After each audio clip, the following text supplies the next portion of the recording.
आज हम एक नया टॉपिक लेकर आए हैं, द बैलेट। इसे समझ लेते हैं।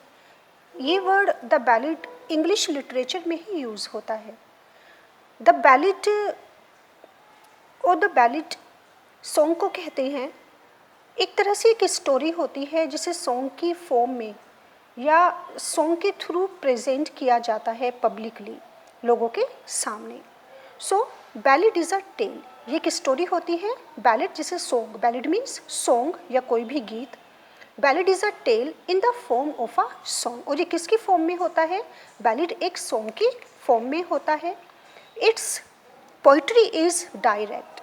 इसकी जो भी पोइट्री होती है वो पूरी तरह से डायरेक्ट होती है, इतनी सिंपल होती है कि ये लोगों के दिलों को टच करती है, क्योंकि बहुत सिंप्लिसिटी इसमें होती है। Direct, it comes direct from the heart and it goes directly to the heart of the audience and it is often very dramatic in style.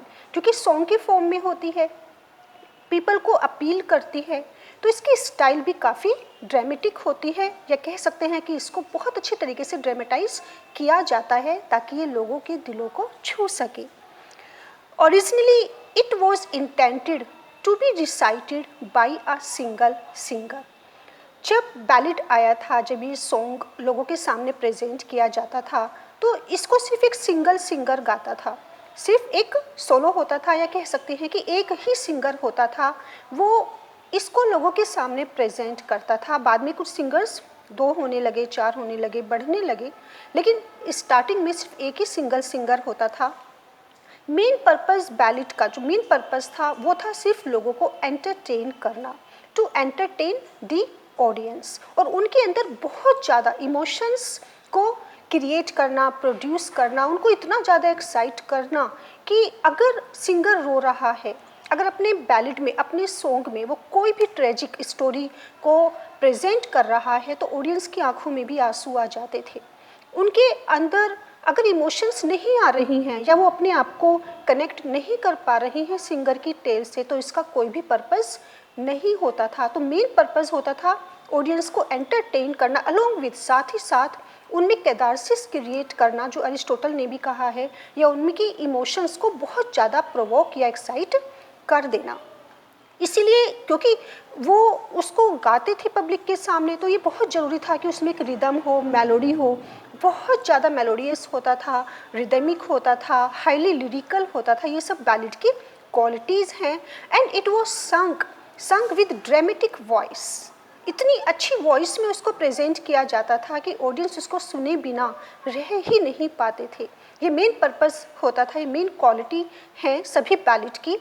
With dramatic voice and dramatic movements. Dramatic movements ऐसा नहीं कि वो सिर्फ उसको गा रही हैं, एक अच्छा म्यूज़िक प्रेजेंट कर रही हैं, उनकी थीम भी बहुत अच्छी है, साथ ही साथ अपनी बॉडी लैंग्वेज से भी वो लोगों को अट्रैक्ट करते थे ताकि वो उनकी उस टेल को, उनकी स्टोरी को सुने और उससे अपने आप को कनेक्ट करें।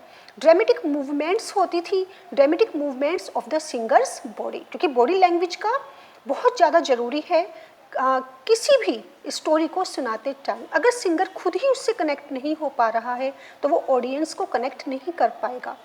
मेन थीम, बैलेट की मेन थीम क्या होती थी?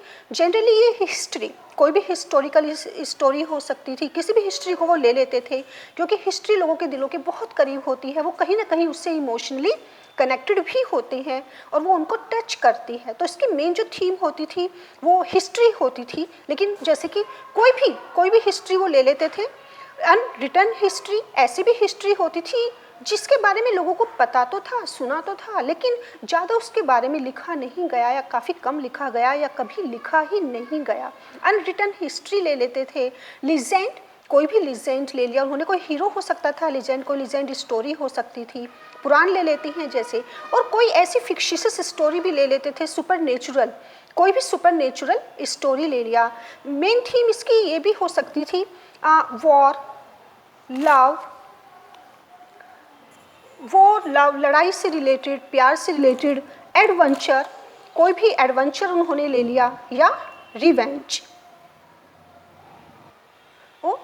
रिवेंज कि अगर कोई भी किसी से बदला ले रहा है, गुस्से में है, लड़ाई हो रही है, प्यार मोहब्बतें इसकी स्टोरी हो सकती थी, कुछ भी जिसमें इमोशंस होती हैं बहुत ज़्यादा। उसकी जो अनदर क्वालिटी थी, इसका अनदर फीचर था, दैट वाज रिपीटेशन, क्योंकि रिपीटेशन ही इसको काफ़ी अट्रैक्टिव बनाता था। वो बार बार एक लाइन को इतना रिपीट करते थे कि लोग उसे सुने बिना या उसे फील किए बिना रह ही नहीं पाते थे।